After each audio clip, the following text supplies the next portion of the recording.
Hey, welcome back, y'all. Jason and Michelle here, and as we were telling you, we made it to the beach. We're here. We got Bad Betty. We got her sister over here. She's our 2018 Subaru Outback. And as we told you in the very beginning, this is a staged recovery. There's no clickbaity stuff about this. The reason that it's staged is over the last few weeks, as I was sharing with you, we've been coming down here with selfish intents of hoping that somebody would get stuck.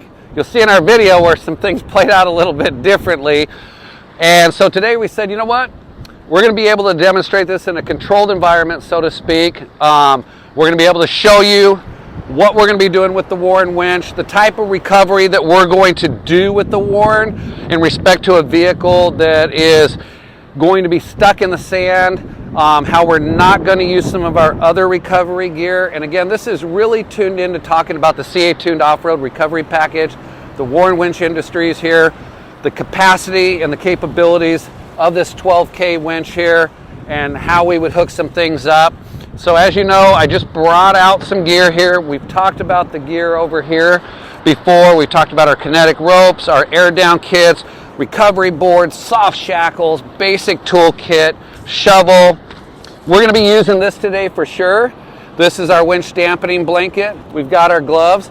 So what we're going to do is we're going to get this Subaru actually officially stuck here, and then we're going to move from there. So stick with us. So before we actually engage the winch and recover this Subaru, which we have not fully buried yet, I guarantee we're going to get her stuck.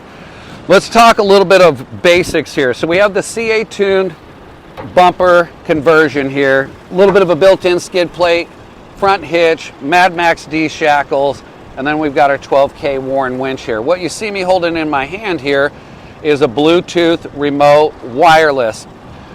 Oftentimes you'll see some of the winches have a place where you can plug in and bring your cord around. Oftentimes you'll see guys put it underneath the windshield, the cord that is, bring it back in and or tie it around their mirror. That's a safety reason because you don't want that cord becoming disengaged. In this case, by being wrapped up in a tire, etc. But in this case, we have our wireless remote. Now, obviously, we always want to keep this charged. I'm going to try to see if we can pick up here.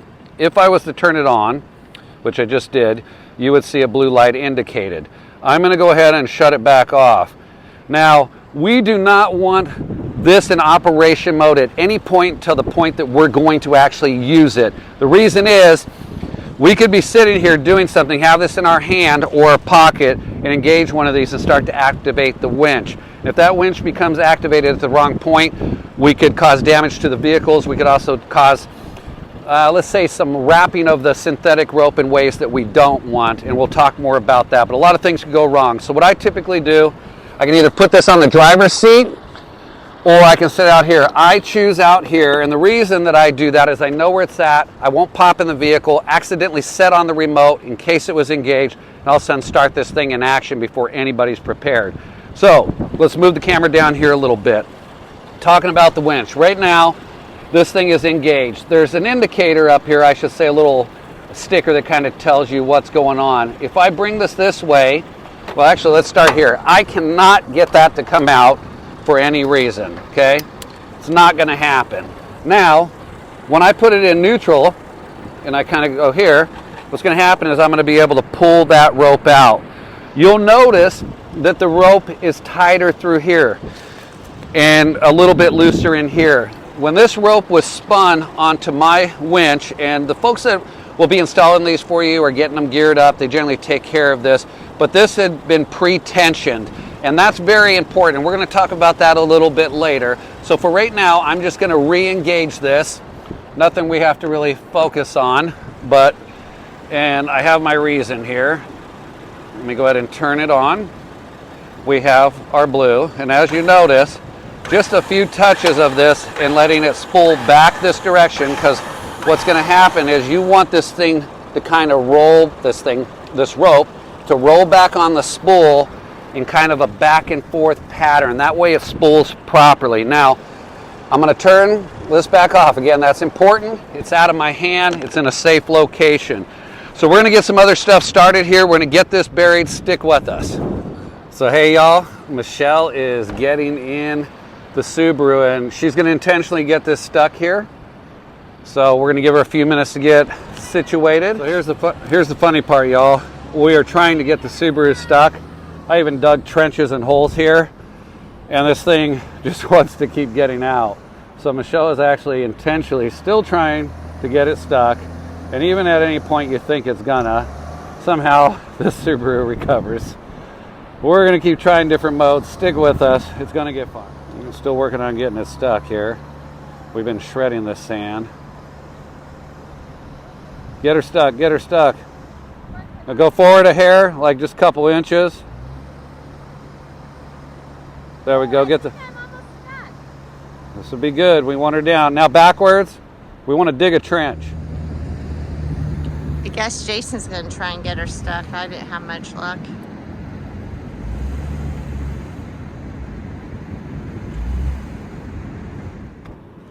Well, we did everything we could to get this Subaru stuck.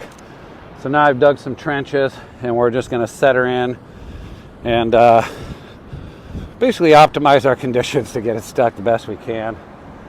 I've never had so much trouble getting a vehicle stuck. Come up out of that hole. This thing will walk out of anything. It's a tank. Keep going slow, keep going, and a little more, done. All right, so this is the funny part that comes in. The shovel was actually used to bury the Subaru. We have spent about 30 minutes doing everything we could to bury her in here. Every condition we could find along the beach. So we dug down, we sank it, we threw a whole bunch of sand around it, and yes, it's staged, but again, for the purpose of demonstrating the CAtuned recovery package and the Warn Winch. But right now, if we started her up, this Subaru will walk right out. We've done it 4 or 5 times now. I finally gave up and said, it's a tank, it ain't leaving. So we're gonna get our winch system set up, so come on over and join me. We're gonna grab a couple tools here. We're gonna go ahead and have our recovery dampening winch blanket right here. Now, again, for the purpose of this video, we're going to be using our soft shackles. And these are rated at just over 40,000 pounds, so Subaru is not going to be a problem. And so some of you may be asking why we're not going to make a direct connection from here to the Subaru. So what I'm going to do is walk over to the Subaru. I'm going to access the, I would just call it the recovery pin, if you will, out of the trunk, put it in place, and then I'm going to explain why we're not going to use this heavy shackle here, or I should say this hook. So be right back with y'all. So most passenger vehicles, whether domestic or foreign, have a recovery point and a pin, little eyelet there that threads in. So the Subaru just happens to store theirs back here on this particular year, 2018. And so because we're going to be pulling from the front and we have no point of attachment on this bumper, this plastic bumper right here, and we're not going to get underneath there and damage the spoiler, we look for one of these little eye rings right here. And that eye ring, on some cars you'll push like that and they'll pop out. Teslas are generally like that. But if you look here, there's just a small notch.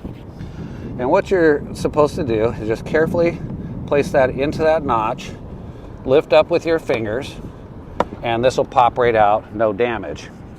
Now, some cars are lefty-tighty and some are righty-tighty, lefty-loosey, righty-loosey. In this case, the Subaru, as we begin to thread it in, likes a righty-tighty. So we're going to thread that in.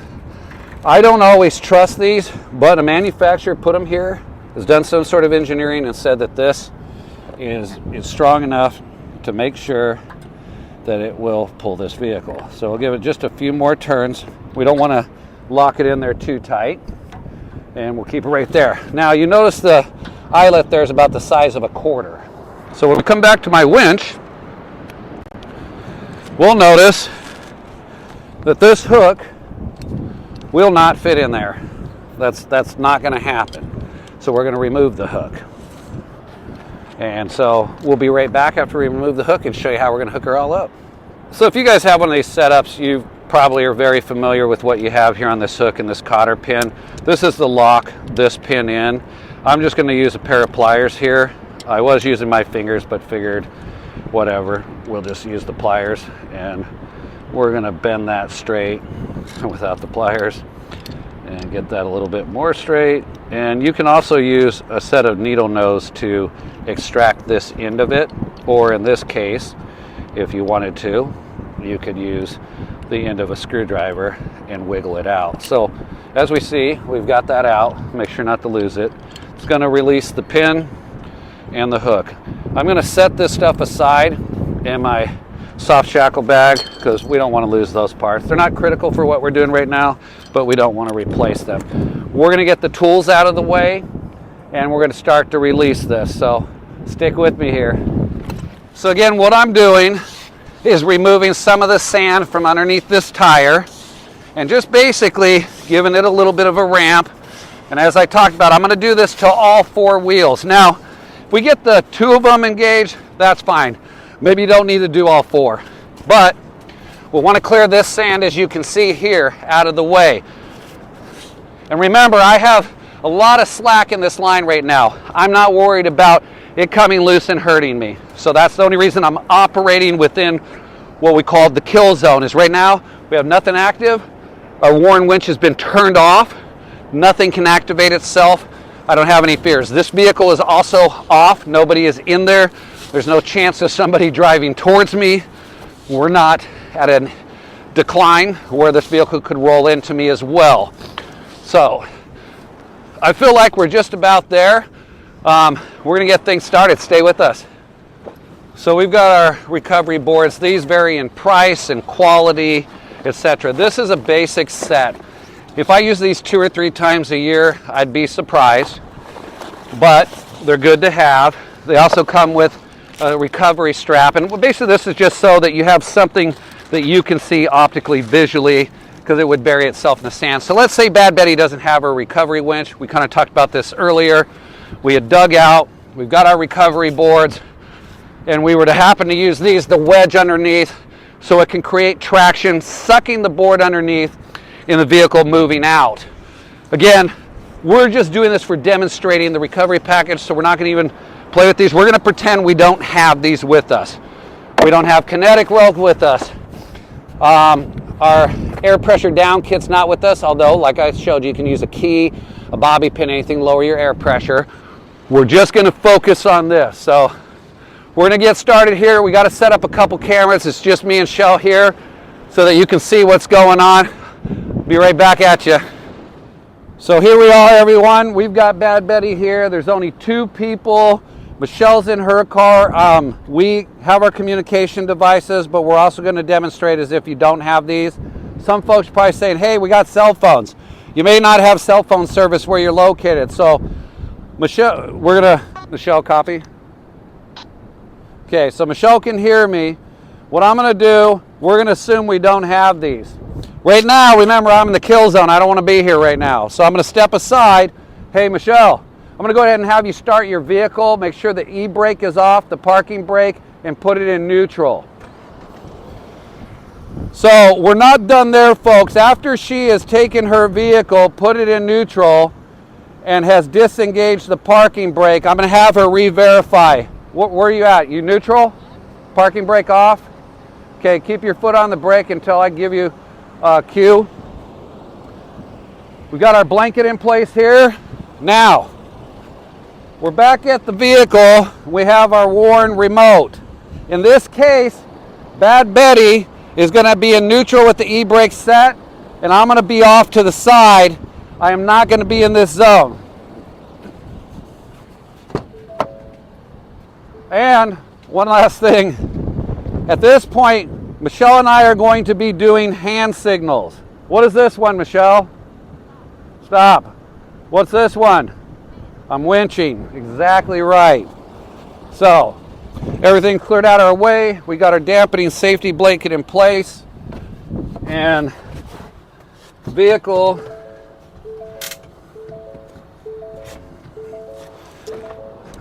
now the vehicle is in neutral, and I have set the handbrake. I have not fully engaged it. What we're going to do now is turn on our wireless remote, our Bluetooth remote. We know it's on. I'm going to step aside, away from where the kill zone is. Okay, I'm going to give her the cue that I'm going to begin winching. Foot off the brake.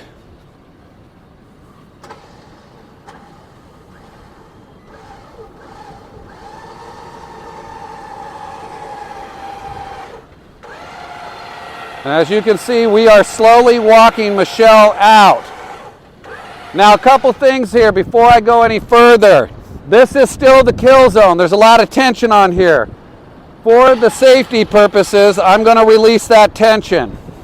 This is just for video purposes. So Michelle, as I begin to pull you out, you can just give it a little bit of throttle, release your foot from the brake, etc. Okay, so your foot's off the brake, correct? Yeah, when you say throttle, are you saying Gas. It's in neutral, is it not? Or when I get to the end, I got it. Yep.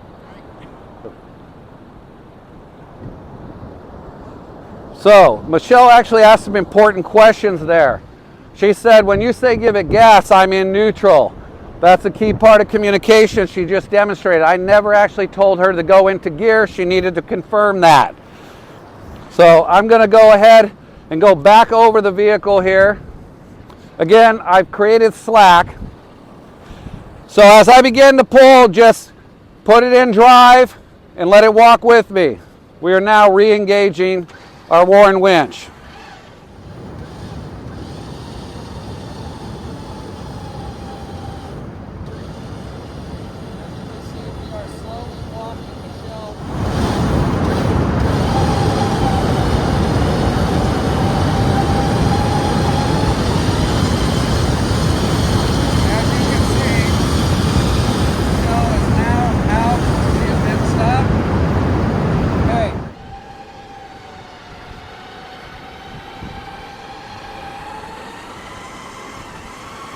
And as you can see, Michelle is now out. She has been stopped.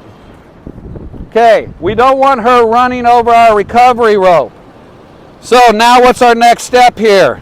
She is to put her vehicle in park. I'm going to put my vehicle in park. I'm going to turn it off. I'm also going to remember to turn off the remote. And I'm going to set it safely aside. And we'll move to the next step. So we got to move some cameras around. Stick with us. All right, Shell, shut her down. Well, hey, thanks for sticking with us here.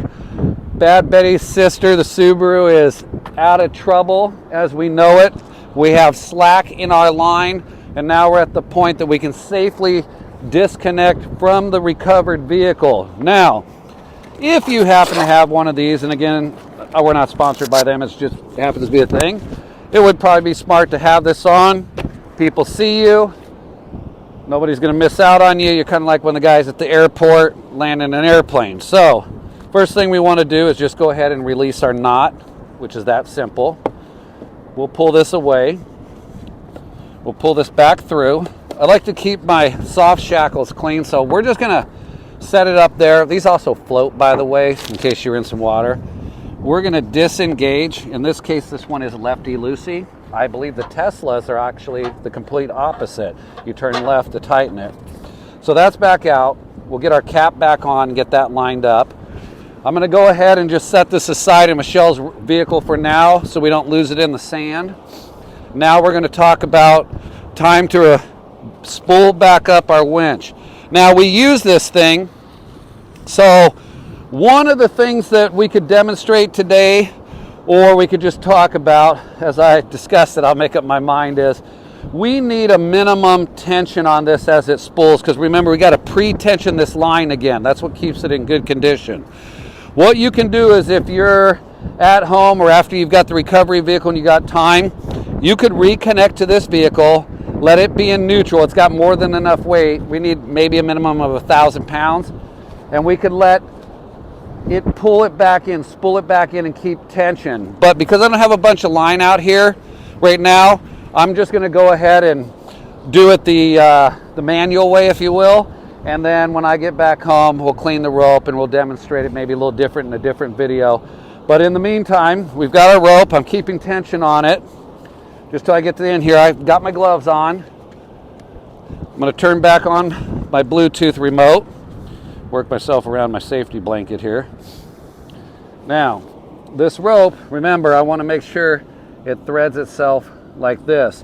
When we were recovering, because there was just two of us, I didn't have a lot of opportunity to guide it as it was pulling in because I didn't want to be in this kill zone.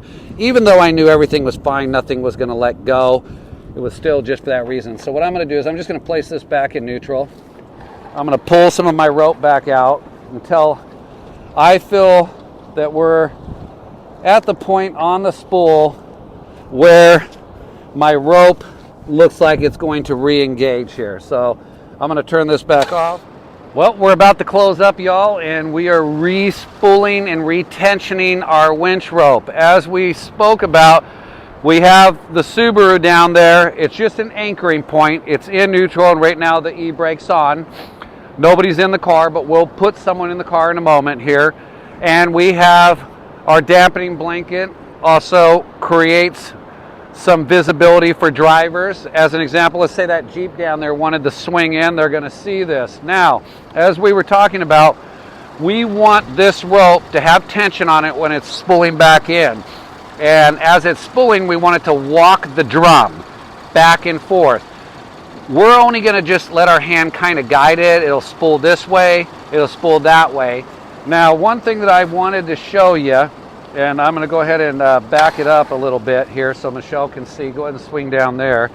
As you're unspooling your rope, you're going to see this screw in the rope part. This pin here is all that's keeping that rope on there besides our drum and it being spooled. If you pull this rope all the way out and you're not careful, you're going to have a heck of a time putting all that back together. So leave some of it on there. There's plenty of tension there. Make sure that you have not unwound your rope to the point where that pin is ready to leave your drum, if you will. So I've got this engaged. I have some tension on the rope, and I'm going to go ahead and have Michelle step over to the vehicle so we have a driver in that vehicle for safety purposes, and I'll operate from here. We'll see you in a minute, Michelle. Gene. And again, just for the demonstration of how we're doing this, we're kind of keeping it a little bit more simple.